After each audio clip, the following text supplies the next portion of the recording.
Alrighty, and we are back.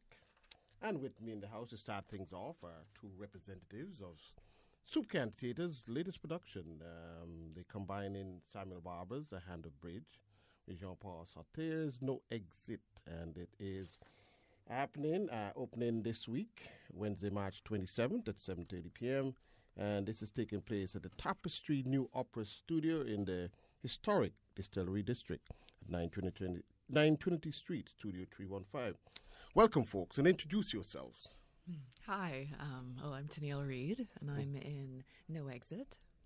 I'm Keith O'Brien, and I'm in A Hand of Bridge. Alrighty, so this is going to be a long evening, since it's too long, please.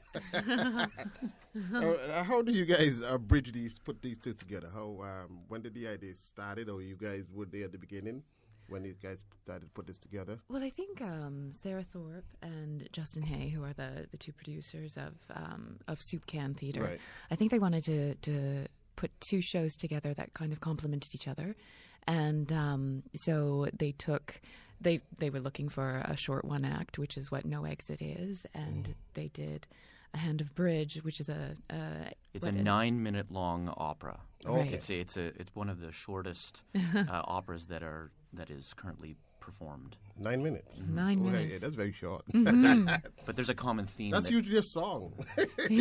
Well, You've got to come to see the show. Okay. Yeah, 9 minutes. Wow. There's a theme that pairs the two. That's them. right. And that's the concept of sort of an alternative version of hell. Mm-hmm. Not the traditional lake of fire Right, version of right. hell, but a hell of being trapped in a specific location or time. Right. Yeah. So in No Exit, we literally are in hell Right. or a purgatory waiting for hell to happen. And these three characters essentially drive each other to hell and beyond. Well, and according to the quote, hell is other people. hell is other people. That's Exactly. the great tagline for No Exit. Yeah. That's right. All right. What character do you play? I play Inez.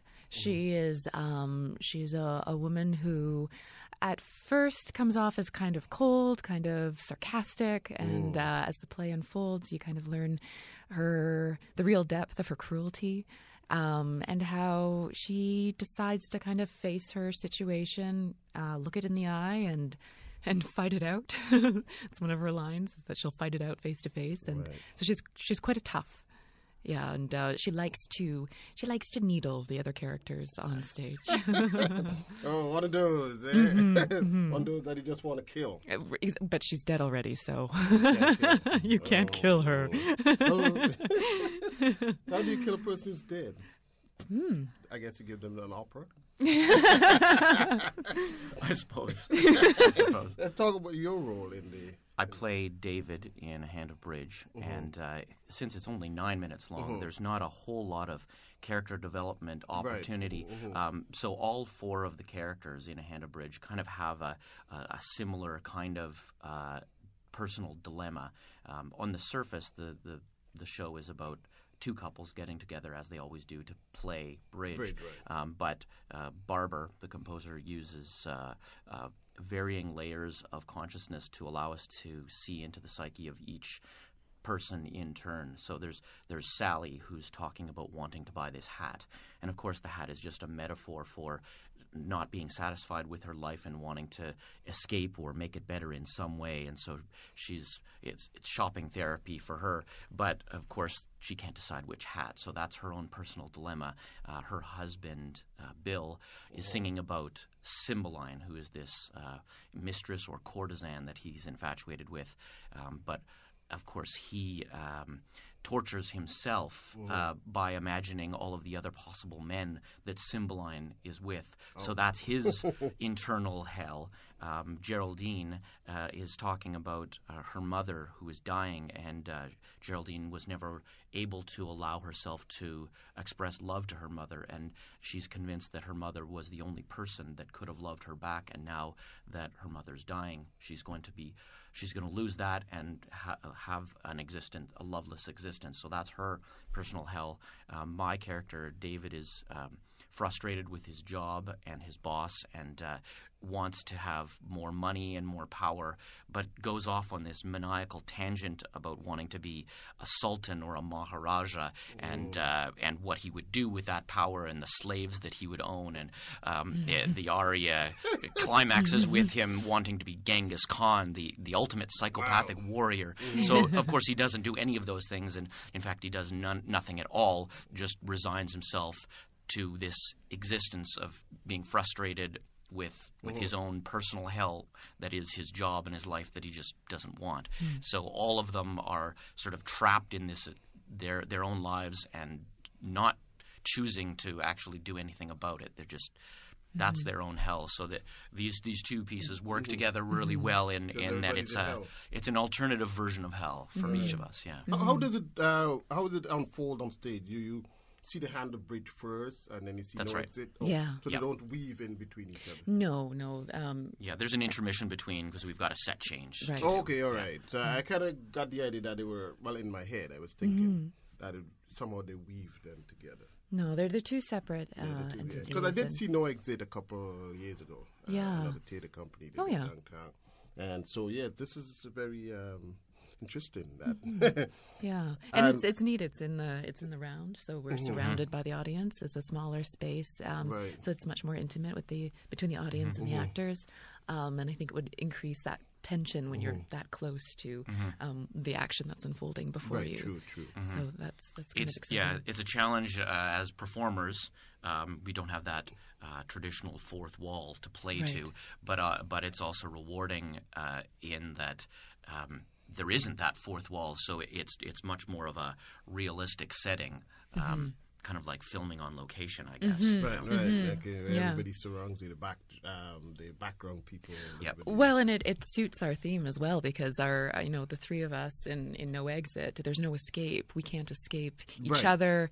We can't escape the space, and in a way, as actors, there's no escape on stage. Like there's no fourth wall. There's audience all around us, and it lends itself to a really exposed you can't hide from the audience when they're everywhere. You can't turn away. You can't. So the audience gets there and feels your every emotion as it is. And it's very interesting that the way hell is portrayed here, because in Hand of Bridge is a mind game.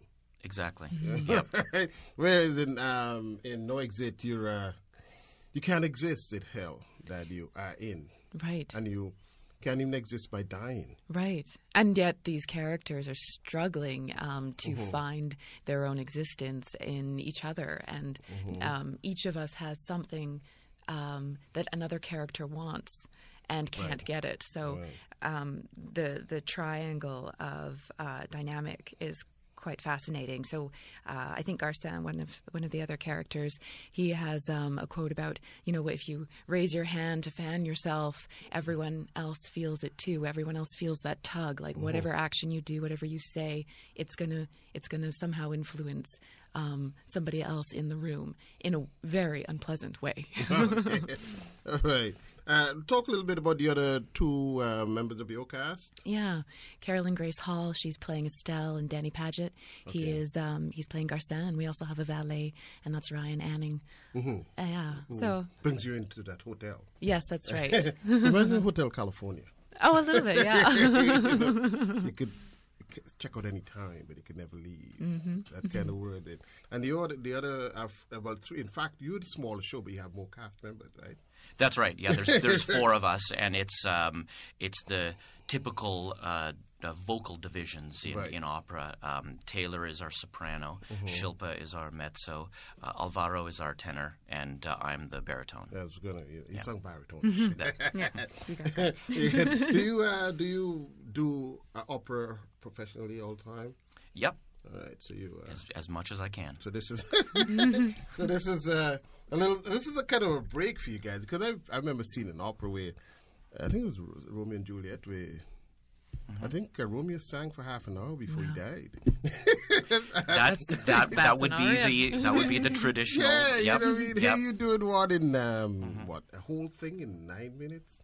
Yeah, it's as I said, one of the shortest Yes. pieces out there, and it was originally written for a festival in Italy. Samuel Barber is an American composer, but the librettist Giancarlo Menotti was his life partner as well, and who is was also a composer. So they actually combined talents in the past as well on other works where Menotti would write the lyrics and Barber would write the words. So this was originally written for a festival in Italy, and it's such a nice little miniature opera that it's a nice tasty warm up act to something like No Exit. So it's frequently put on in things like this. Well, then I love that idea that, if you've never been to an opera before. I mean, I had my first opera experience earlier last year, and it's a wonderful little appetizer of what an opera can be like, where the stakes are so high, the emotions are so real and so vibrant, and but it's within 9 minutes. Yeah, you know? It's only 9 minutes, so it's not Tristan. And it's complete. A complete story. Not Tristan, and it's over. You don't have to. Yeah, you don't have to commit to 5 hours. Well, Wagner didn't know how to write short pieces. He knew how to do that. He just wanted to put it out there. He put everything on the table. And So, when did you guys start rehearsing on this? And did you guys work together, put together? No, we've been separate. Yeah. We've had our separate rehearsal spaces and separate rehearsal schedules. But we started No Exit. We had our first read through way back in December, which is usually unheard of that you get that much time. But our rehearsals have been a little bit looser at the beginning of it, and now we're picking up that momentum as we lead up to opening. And so it's nice because it's such a dense text, and as an actor to be able to explore it and break it apart as much as it deserves to be, so that you can really service it when you're on stage. That has been a real gift to be able to marinate in it. Get that in. So I feel really lucky to have that time. And have you guys worked with Soup Can Theatre before, or this is your first? This is my first production with them. Yeah. My first as well. Yeah, really enjoying it though. Yeah, they do these because the last piece I saw for them was Antigone, which they try to impose on the night that conference we had in TO about 2 years ago. Right. That created all these problems in the city in the summer. Right. So so this is a new step, getting into them. They do these kind of classic plays and give a different update. So. Yeah. Classic pieces reinterpreted for contemporary audiences. Modern, yes. Well, congratulations, guys, on this thing, and looking forward to opening, which is on the 27th, or is that a preview night? This Wednesday. Yes, this Wednesday, 7:30 p.m. Note the opening date, because usually I get trapped myself. 8 o'clock is the time. Yeah. Right? Yeah. But it's at 7:30 at the Tapestry New Opera Studio at 9 Trinity Street. It's all in the distillery district, so you could find it in there. Don't go up to Soul Pepper; they're just on the other side. So, and they're running also on Good Friday there's a matinee on Good Friday. And Friday, March 29th, Saturday 30th at 2 p.m., and then at 7:30 p.m. It's a very short run. Is it short? That's the run? Mm-hmm. We do, what is it? Six performances. In 4 days. So we're only doing 5 because we're not doing the Friday matinee. Cheated. You're saving your voices. Somebody's getting We've all got to sing in church. Oh, that's right. I see. We'll be in hell, though. Come join us. Yeah, you got to come see where Judas ended up. Alrighty. Thank you very much for coming in and talking about No Exit, The Hand of Bridge, or Hand of Bridge, No Exit. It had a bridge first, right? That's right. Okay. Yeah. Hand of Bridge, then No Exit. Thank you. Thanks for having us. You're welcome. We'll be back with Gwen Powers, a lady with a lot of power.